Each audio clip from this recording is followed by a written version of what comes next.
ఆప్కి అదాలత్లో film star John Abraham గారి మీదున్న తర్వాత ఆరోపణ, ఆయన ఇప్పుడు సెల్ఫిష్ గా మారారు. జాన్, ఇది నా ఆరోపణ కాదు, నేను ఒక ఇంటర్వ్యూలో చదివాను. అందులో మీరేమన్నారంటే నేనిప్పుడు సెల్ఫిష్ గా మారిపోయాను, నా ధ్యాసంతా మొత్తం వర్క్ మీద ఉందన్నారు. అవును, ఈ నింద నిజమేనని ఒప్పుకుంటున్నాను. ఇంకా ఇందులో ఇన్ఫ్యాక్ట్ ఈ గిల్టీ పార్టీ నేనే. ఇంకా నా దృష్టిలో నేనే అనుకుంటాను, ఎప్పుడూ ఇలాగే జరుగుతూ ఉంటుంది. ఫ్యామిలీ కోసం నా దగ్గర ఎప్పుడూ టైం ఉండదు. ఎందుకంటే కెరియర్లో నేను ఎక్కువ ఫోకస్గా ఉంటాను. నేను చాలా అప్సెట్ అయ్యాను. నేను ఏ సినిమాలు చెయ్యాలి, అంతేకాకుండా నేను ప్రతిరోజు స్క్రిప్ట్ చదువుతూ ఉంటాను. ఆ తర్వాత కూర్చుని ఆలోచిస్తాను, తర్వాత ప్రొడ్యూసర్ని కలుస్తాను, ఆ తర్వాత కరెక్షన్స్ చేస్తాను. నేను పడుకునేటప్పటికి 3 అవుతుంది, మళ్ళీ పొద్దున 6ంటికి లేచిపోతాను. నిద్ర చాలా తక్కువగా ఉంటుంది, కానీ నా పని పూర్తి చేసే పడుకుంటాను. ఈ వాచి నేను ఈ షోకు వస్తున్నాను కాబట్టి పెట్టుకుని వచ్చా. షూలు కూడా దీనికోసమే. నేను ఎప్పుడు చెప్పులే వేసుకుంటాను. So this is the form of dressing. మీ షోకి వచ్చేటప్పుడు ఇలా ఫార్మల్గా ఉండాలి కదా, ఎందుకంటే మీ షో చాలా బాగుంటుంది, క్రిస్టల్ క్లియర్గా ఉంటుంది. ఈరోజే ఫుల్గా డ్రెస్ వేసుకున్నాను, కానీ నా పాకెట్లో ఎప్పుడూ డబ్బులు ఉండవు. నాతో పనిచేసే వాళ్ళు చిరంజీవి అనే నాకు డ్రైవర్ ఉన్నారు, అసిస్టెంట్స్ ఉన్నారు. వాళ్ళందరూ నాకు 1 స్టాప్ షాప్స్. చిరు, నాకొక 10 రూపాయలు ఇస్తావా, నేనొక కార్నేషన్ కొనుక్కోవాలి అని అడుగుతాను. ఓ 10 రూపాయలు ఇవ్వు, నేను రోజు కొనాలంటాను. ఇలాగే నా జీవితం సాగుతూ ఉండేది. సో అప్పు తీసుకునే నా జీవితాన్ని గడిపేవాడిని. నా జీవితం చూసారా? సల్మాన్ ఖాన్ గారికి మీకు కత్రినా ఫ్రెండ్షిప్ వల్ల ప్రాబ్లం అయిందని నేను విన్నాను, నిజమా? లేదు, అలాగేం లేదు. ఇది నిజం కాదు. ఇంకా నేను ఈ విషయం కూడా చెప్పాలనుకుంటున్నాను. డెఫినెట్గా సల్మాన్కి నాకు సమస్య ఉంది, కానీ ఈ రోజుకి ఆ ప్రాబ్లం ఏంటో నాకు అస్సలు తెలీదు. డాడ్, మామ్ నాకు లైఫ్లో ఇదే నేర్పించారు. నాన్న పని చేయి, బాగా చేయి, ఇంటికొచ్చాయి, ప్రజలతో గొడవ పడద్దు, ఎవరితోనూ గొడవ పడద్దు. ఇది మా అమ్మ మాట. సల్మాన్ ఖాన్ గారు ఆప్కి అదాలత్కి వచ్చినప్పుడు చెప్పండి. మేము మీ గురించి ఆయన అడిగాం. అవును. ఆయన ఏమన్నారంటే జాన్ అబ్రహాం కత్రినా గారిని ఒక సినిమాలో తీసేశారు, ఇంకా చెప్పండి. అప్పటి నుంచే ఈ ప్రాబ్లం స్టార్ట్ అయింది అన్నారు ఆయన. సార్, నాకు గుర్తుంది, అది నేను మర్చిపోలేను. That was the part of film. Film name వచ్చి సాయా. అప్పుడు సాయా మేము షూట్ చేసేటప్పుడు జిస్మ్ రిలీజ్ అవ్వలేదు. అప్పుడు నేను చాలా కొత్తవాణ్ణి. ఈ రోజులో కూడా ఆ టైంలో, డెఫినెట్గా ఆ టైంలో నేను ఎవరికి రికమెండ్ చేయలేదు. నేను నా డైరెక్టర్స్ దగ్గర, ప్రొడ్యూసర్స్ దగ్గర హీరోయిన్ని తీసేయండి, ఇంకొక హీరోయిన్ని పెట్టండి అనలా. ఏం జరిగిందో నాకు తెలీదు. నేను నా గురించే ఆలోచిస్తూ ఉన్నాను, నన్ను నేను ఎలా మార్చుకోవాలనేదే. లేదని చెప్పదలుచుకున్నారు. అవును, కానీ ఇప్పుడు పవరు ఆ విధంగా ఉన్నా కూడా నేను అలా చేయను. నేను ఏ హీరోయిన్ని రికమెండ్ చేయను. నా సినిమా నుంచి ఏ హీరోయిన్ని పంపేయను. డైరెక్టర్ ఏది డిసైడ్ చేస్తారో అదే జరుగుతుంది. సో ఆ టైంలో ఏం జరిగిందంటే, కత్రినా ఒక షాట్లో ఉన్నారు. ఇంకా నెక్స్ట్ టైం నేను సెట్కి వెళ్ళినప్పుడు తను అక్కడ లేదు. నేను వెంటనే డైరెక్టర్ గారి దగ్గర, ప్రొడ్యూసర్ దగ్గర అడిగాను, తను ఎక్కడా అని. వాళ్ళేం చెప్పారంటే తన్ని రీప్లేస్ చేశామన్నారు. ఎప్పుడు అని అడిగాను. వాళ్ళు మీ లాస్ట్ ఎపిసోడ్ పూర్తయిన తర్వాత అన్నారు. అప్పుడు యాక్చువల్గా నేను షాక్ అయ్యాను, ఎందుకంటే దీనివల్ల జరిగిందా లేక దీనివల్ల జరిగిందా అని, లేదా దీనివల్ల ఉంటుందని నాకు కారణమే తెలీదు. సో అయితే ఇంక అందులో ఎటువంటి నిజం లేదు. నేను ఎప్పుడు ఎవరిని రికమెండ్ చెయ్యను. డెఫినెట్లీ నేను అందరినీ గౌరవిస్తాను. నేనేమనుకుంటానంటే ఇంకొకరి జీవితంలో ఆటలు ఆడుకోకూడదు అని. నేను ఎవరిని సినిమాలోంచి తీయను, అది నా పనే కాదు. I think you have to be very sensitive. ఎందుకంటే నేను ఈ ఇండస్ట్రీకి అలాగే వచ్చాను. సో కత్రినా కాదు, ఎవరున్నా గౌరవిస్తాను. వాళ్ళు ఇంత దూరం రావడానికి ఎంత కష్టపడి ఉంటారా అని. అది అంత ఈజీ కాదు, ఎంతో కష్టమైన విషయం. ఇంకా ఒక హీరో నాకు ఈ హీరోయినే కావాలి, ఈ అమ్మాయి వద్దు అని నా జీవితంలో ఇంతవరకు ఎప్పుడూ చెప్పలేదు, చెప్పను కూడా. సల్మాన్ ఖాన్ గారు ఈ విషయం కూడా చెప్పారు. న్యూయార్క్లో మీరు ఆయనతో పనిచేసేటప్పుడు కత్రినా అప్పుడు చాలా పెద్ద స్టార్ అయ్యారు. అప్పుడు సల్మాన్ ఖాన్ గారు ఏమన్నారంటే, నేను కత్రినా కలిసి నిర్ణయించుకున్నాం జాన్ అబ్రహాంకి ఒక అవకాశం ఇద్దామని. Thank you. ఇప్పుడు చూసారంటే కత్రినా నిజంగానే చాలా పెద్ద స్టార్. అండ్ నేనెప్పుడు తనకి విషెస్ చెప్తూనే ఉంటా. నేను తనకి థ్యాంక్స్ చెప్పాలనుకుంటున్నాను, ఎందుకంటే తన వల్ల నాకు కబీర్ ఖాన్కి ఒక పెద్ద హిట్ దొరికింది. So thank you so much. Thank you.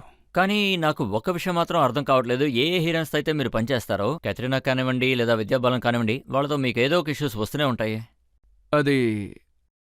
అది ఎందుకో తెలీదు, సినిమా పబ్లిసిటీ కోసం ఏంటో తెలియదు గానీ ఒక విషయం మాత్రం అర్థం కావడం లేదు. ఎందుకంటే ప్రతి హీరోయిన్ వెనక ఒక రూమర్ వస్తూనే ఉంటుంది. మొదటి సినిమా నుంచే మీరు మీ పనిని మొదలు పెట్టేశారు. తర్వాత అలాగా? అన్ని సినిమాల్లోనూ మీరు అదే కంటిన్యూ చేశారు.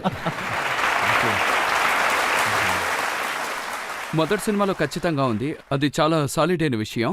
కానీ ఆ తర్వాత ఎప్పుడు అది లేదు. నేను ఎప్పుడు వర్క్ మీద కాన్సంట్రేట్ చేస్తూ ఉంటాను. నాకెప్పుడు పనే ముఖ్యం. హీరోయిన్ ఎవరైనా సరే నేను పని మీద దృష్టి పెడతాను. కత్రినా విద్య అంటూ ఎవరిని పట్టించుకోను. అవసరం లేదు కూడా. ఇంకా మధ్యలో హీరో కూడా వస్తున్నారు. You know sir. మిగతా వాళ్ళ పెళ్లిలో డాన్స్ చేసినప్పుడు కూడా మీరు ఆలోచించలేదా? ఒక విషయం రజిత్ సార్ మంచి ప్రశ్న అడిగారు. అది కూడా నా డాన్స్ గురించే. నేనెప్పుడు అపియరెన్స్ పెళ్లిల్లో మాత్రం చెయ్యను. ఎందుకో తెలీదు, ప్రిన్సిపల్లీ నా మైండ్లో అలా సెట్ అయిపోయింది. నేను ఈ విధంగా చేయకూడదు. సో నేను డాన్స్, వెడ్డింగ్ ఫంక్షన్స్లో పార్టిసిపేట్ చెయ్యను.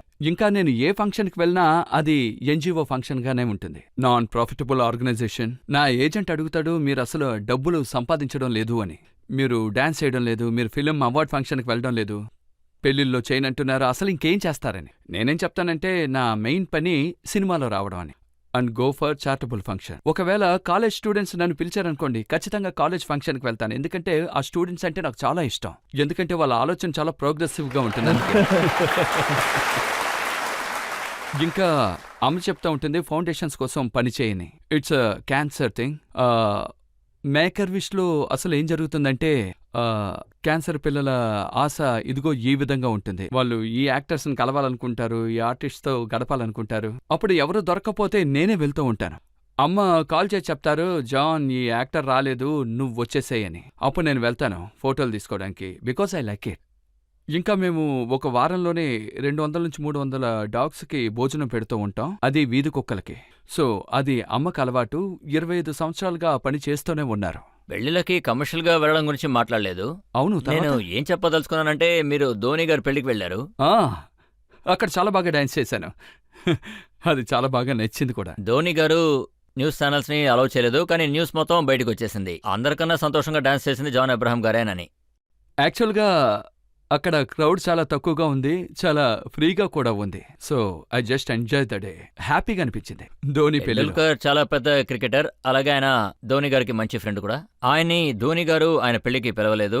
సో అప్పుడు ఆయన ఏమన్నారంటే, జాన్ అబ్రహాం అయినా వాళ్ళ బాబాయ్య ఆయన్ని మాత్రం పెళ్లికి పిలిచారని అడిగారు ఆయన. సార్, ధోనిది నాది వాల్యూస్ చాలా సిమిలర్గా ఉంటాయి. అతను రాంచి కుర్రాడు, చాలా సింపుల్గా ఉంటాడు. తను ఎప్పుడు చాలా స్ట్రైట్ ఫార్వర్డ్, ఇంకా చాలా నిజాయితీపరుడు. ఇంకా నేను ఆన్ రికార్డ్ చెప్పాలనుకుంటున్నాను. ఐ థింక్ ఈజ్ ఇండియా టీంకి దొరికిన గొప్ప నిధని చెప్పచ్చు. ఇండియన్ క్రికెట్ హిస్టరీలో అతని కాంట్రిబ్యూషన్ చాలా ఇంపార్టెంట్. అతను ఒక ఫ్యామిలీ మ్యాన్. మా ఇద్దరిలోనూ నచ్చిన ఒక విషయం, అతను కూడా బైక్ అంటే ఇష్టం. He loves motor bike. ఆయన దగ్గర 29 బైక్స్ ఉన్నాయి. ఇంకా నా దగ్గర 4 మాత్రమే ఉన్నాయి. సో మీ దగ్గర 4 మోటార్ బైక్స్ ఉన్నాయి, కానీ మీరు డ్రైవ్ చేసే బండి మాత్రం చాలా మామూలు బండి. అవును, నేను జిప్సీ నడుపుతాను, మారుతి జిప్సీ. నేను జిప్సీ కొనడానికి వెళ్ళినప్పుడు అక్కడున్న ఒక ఆయన అడిగారు నన్ను, ఇది నీ సెక్యూరిటీ కోసమా అన్నాడు. కాదు, ఇది నా కోసం అన్నాను. నాకు నేనే సెక్యూరిటీ, ఇక నాకెందుకు అని అన్నాను. నేను చెప్పింది అర్థమైందిగా. సో అది నేను ఎందుకు కొన్నానంటే, ఒకసారి మా డాడ్ అదేంటంటే ఫస్ట్ టైం జిప్సీ బుక్ చేసినప్పుడు, అప్పుడు నేను చాలా చిన్నవాడిని, ఫస్ట్ స్టాండర్డో సెకండ్ స్టాండర్డో. మా నాన్న బుకింగ్ నెంబర్ ఎంతో తెలుసా? అది నెంబర్ 1 జిప్సీ. ఆ సమయంలో ఆయన పార్ట్నర్ మోసం చేశారు, మా దగ్గర డబ్బులు కూడా లేవు. అప్పటినుంచి నాకు ఆ జిప్సీ పెద్ద క్రష్ అయింది. ఫస్ట్ గర్ల్ ఫ్రెండ్ అంత క్రష్ అయిందనమాట. జీవితంలో కొంటే అదే కొంటాననుకున్నా. ఇక్కడ ఎన్ని కార్లు ఉన్నప్పటికీ మీ కార్ అంటే నాకు చాలా ఇష్టం. బ్యూటిఫుల్, మీకు తెలుసుగా. కానీ నా బండి చాలా బేసిక్, కాస్త నడు నెప్పెడుతుంది. ఇట్స్ నైస్, ఒక రఫ్ ఫీల్ దొరుకుతుంది. జాన్ సార్, మీ ఫ్రెండ్స్తో ఫ్యామిలీ మెంబర్స్తో టైం స్పెండ్ చేయలేదని ఫీల్ అవుతున్నారా? ఆ తర్వాత మీరు దానికోసం ఏదైనా స్టెప్ తీసుకున్నారా? ఏదైనా ఒక వీక్లో వాళ్ళతో టైం స్పెండ్ చేయాలని? నేను డాడ్ మామ్ని డిన్నర్కి బయటికి తీసుకెళ్తూ ఉంటా, లంచ్కి ప్రయత్నిస్తాను. కానీ మా పేరెంట్స్ ఎంత సింపుల్ మైండెడ్ అంటే, మా నాన్నకి ఒక బండి ఇచ్చాను తన బర్త్డేకి, అది హోండా సివిక్.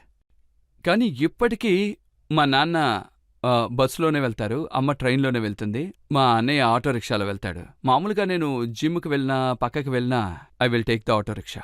సో మేము చాలా బేసిక్గానే ట్రావెల్ చేస్తూ ఉంటాం. అక్కడ మేము మా లైఫ్ స్టైల్ని చేంజ్ చేసుకోదలుచుకోలేదు. ఇంతకు ముందు మేము ఎలా ఉండేవాళ్ళమో యాజ్ ఎ ఫ్యామిలీగా అలాగే ఉండాలని ఆశపడుతూ ఉంటాం. ఇకపై కూడా అలాగే ఉంటాం. ఆడంబరంగా జీవించాలనుకోవడం లేదు. మేము ఎప్పుడూ అదే విధంగానే ఉంటాం. మీరు చాలా పెద్ద స్టార్, డబ్బుంది, ఫేమ్ ఉంది, అలాగే పేరు కూడా ఉంది, పెద్ద పెద్ద సినిమాలు ఉన్నాయి, అలాగే కమర్షియల్ సక్సెస్ కూడా ఉంది. అయినప్పటికీ మీరు సింపుల్ లైఫ్ ఇచ్చేస్తున్నారు. నాకు ఇంకా కూడా గుర్తుంది, బ్యాంక్ ఆఫ్ మహారాష్ట్రలో నా అకౌంట్లో 550 రూపీస్ ఉండేది. 550 రూపాయలు. నేను ఈ ఇండస్ట్రీకి వచ్చినప్పుడు 550 రూపాయలు ఉండేది. అప్పుడు ఆ టైంలో నా salary 4800 rupees. I'm talking about the 2003 when I came to the industry. నేను ఆ డబ్బుతోటి ఎలా ఇక్కడికి వచ్చానంటే నాకు ఇలాగే అనిపించింది, ఒకవేళ నేను ఇక్కడి నుంచి వెళ్ళానంటే నా కాళ్ళ మీద నిలబడి నేను డబ్బు సంపాదించాలని, నాకు ఎవరి సపోర్టో అవసరం ఉండకూడదు అని. ఇంకా జాన్ అబ్రహాం ఒక ఇండివిజువల్. ఆయన ఎవరికి మిత్రుడు కాదు, ఎవరికి శత్రువు కాదు. తను వస్తాడు, తన పని చూసుకుని వెళ్ళిపోతాడు అని అనుకోవాలి. Strong individual. ఇంకా నా ఆడియన్స్కి నేను ఒక మంచి రిప్రజెంటేటివ్. ఎందుకంటే నేనేమనుకుంటున్నానంటే, ఇక్కడున్న చాలామంది ఆడియన్స్ని చూశారంటే అబ్సల్యూట్లీ నాలాగా. ఇక్కడ చూసారంటే చాలామంది మిడిల్ క్లాసే. They are middle class, right? ఇంకా నాకు సంబంధించినంత వరకు నేను మిడిల్ క్లాస్ ఇంట్లోంచి వచ్చి ఇంతవరకు వచ్చానంటే నేను మాత్రమే కాదు, ఎవ్వరైనా గెలవచ్చు. ఇక్కడున్న అమ్మాయి అబ్బాయిలే కాదు, జాన్ అబ్రహమే కాదు, ఎవ్వరైనా గెలవచ్చు. నేను అనుకునే ఈ విషయం నా ఆడియన్స్ అందరికీ వెళ్ళి చేరాలి. నేను భగవంతుని వేడుకునేది ఇదే. మీరు చాలా మంచి విషయాన్ని చెప్పారు. ఇది నిజంగానే చాలా గొప్ప విషయం. దీనికి ఆడియన్స్ ఖచ్చితంగా క్లాప్ చేయాలని కోరుతున్నాను. Thank you.